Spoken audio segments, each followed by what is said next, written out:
Untethered noises, the ideas. As the research grows, public speaking shines and the confidence flows. A single song can be recognized just by its first chord. Doesn't it feel like an imaginative concept that one singular frequency played in, well, various variations creates a totally sensible song? A simple rhythm could have been composed by the sounds of rainwater splattering. The Hurricane Hymn was the first song made by humans.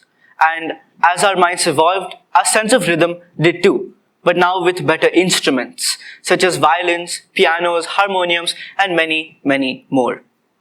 With science popularizing, we set up scales and notes such that every A note should be exactly 440 Hz, nothing more and nothing less. And based on these such rules, many musical pieces were composed, and the entire world was filled with large and tiny musical notes flying throughout the air into many hearts. Happy notes, sad notes, confused ones, and bold ones all spread like fake news. But what if there were no notes at all? How would life be? Something as if one was gliding directionless in the middle of space. Or a feeling as if when you put on your headphones, all you can hear is the muffled sounds of cars honking in the distance.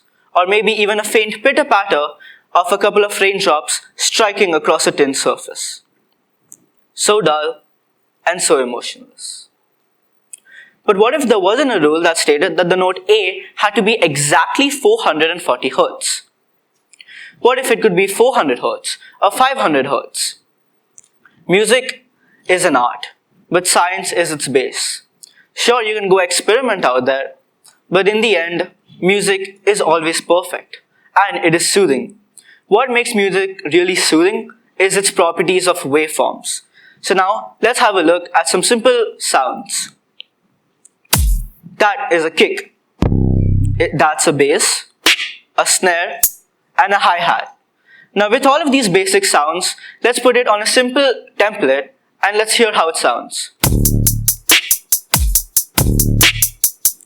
Now, it doesn't sound quite right yet. For music to really be soothing, it should have a right set of sounds. This is called a sound selection. So now with a fresh pair of sounds, let's hear how that sounds like. A little better, right? It is also due to effects such as reverb, delay, and equalizing that make certain songs memorable. Songs which transport us into another dimension usually have many voices behind them. Many notes, many keys, many instruments, and pretty much a lot of everything. But songs which are catchy for time immemorial are usually really simple and bare bones, comprising of a couple of chords, a lead, a bass line, and a drum. This is true for mostly every genre, if not always. Though music is an art, science is its base.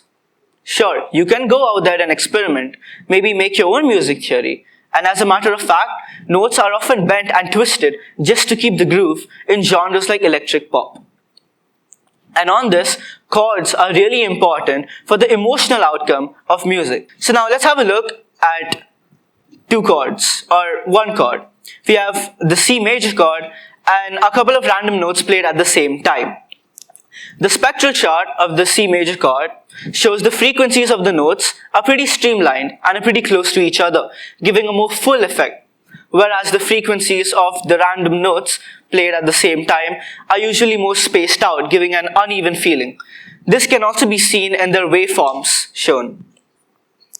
Major chords and minor chords both affect the emotional outcomes of music, and both affect our cognitive functions. Major chords activate the left frontal lobe of our brain, which is usually linked with positive emotions, whereas minor chords activate the right frontal lobe, which is associated with a much more negative side of emotions. In the waveform shown behind, we have an E major chord and an E minor chord. And in the E major chord, you can see a distinct oscillation pattern shown. This is because of the nodes that are inside the music, but let's not go into that right now. Music is a hobby for some, it's a pastime for most, it is meditation for some, and of course, a research topic for some. The world's best musicians make us feel emotions which we have never even felt before. They make us cry and dance and weep and jump with joy for no reason which we can explain one bit. Whether music is artificial or natural, does it really matter? All that matters is the effort that has gone behind every single song, where every note is perfect and every emotion is extracted out immaculately. I guess A being 440 Hz really worked out after all. And on this, would you guys like to hear some chords? Yeah? Great.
Thank you.